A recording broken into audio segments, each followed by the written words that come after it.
Om Suhu nih bos, senggol dong. Om Suhu cibo makan asam kandi, asam kandi atau jeruk nipis tapi ndak pakai ekspresi do. Siap tu apa tanggapan Om tentang MBG go? Penting ndak? Onde ko gak ngiri go. Bisa wak kakade Om kini beli ayam. Weh, tanggapan tentang MBG bagai ko lah aneh pertanyaannya kok sana. Makan asam kandi tanpa ekspresi yo, Pak. Itu pasti pakai ekspresi, namanya asam mah. Tapi insyaAllah wak cibo deh. Tapi sebelum wak cibo jangan lupa like, send link, tambahkan favorit dan request komentar. Yang lo follow sana posting ulang, di like, posting ulang, di like, di komen lah. Oke, posting ulang lah. Ciao.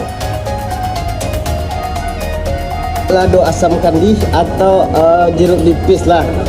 Wak cibo makan itu tanpa ekspresi deh. Wah sambana aku nak berekspresi ba puluh. Kok potong gede-gede lah sana. Oke. Sekarang wak cibo guys ya. Sana ya.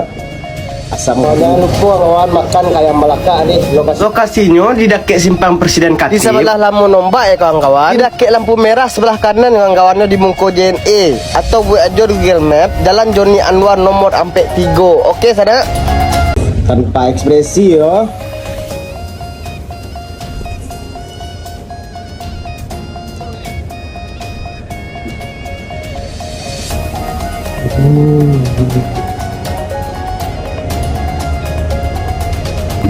Tanpa ekspresi yo.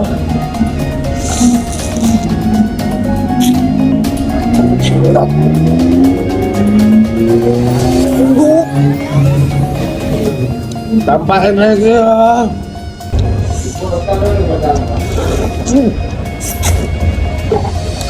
Nggak bisa bro.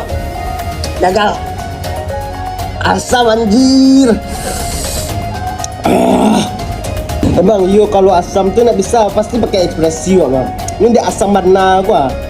Pasti dimana pun pakai ekspresi mah. Kalian nonton tuh pasti juga ngilu sih kan. Kalian nonton ngilu, boleh masuk mulut yo. Nah, tanggapan MBG itu penting tuh indahnya. MBG yo, dia awak sagar lu ngecek. Menurut pribadi deh, di MBG itu nggak penting. Nah, maaf wah. Yang kerajo di MBG tapi menurut awak pribadi nggak penting. Lebih penting dia awak pendidikan gratis daripada makan gratis. Dino kadang tapi yang dagang kepada maco yo. Kalau ikan yo bergizi lah di rumah ya nak. Menurut awak lah sendiri lebih penting pendidikan gratis daripada makan gratis. Oke. Nah, jangan lupa like,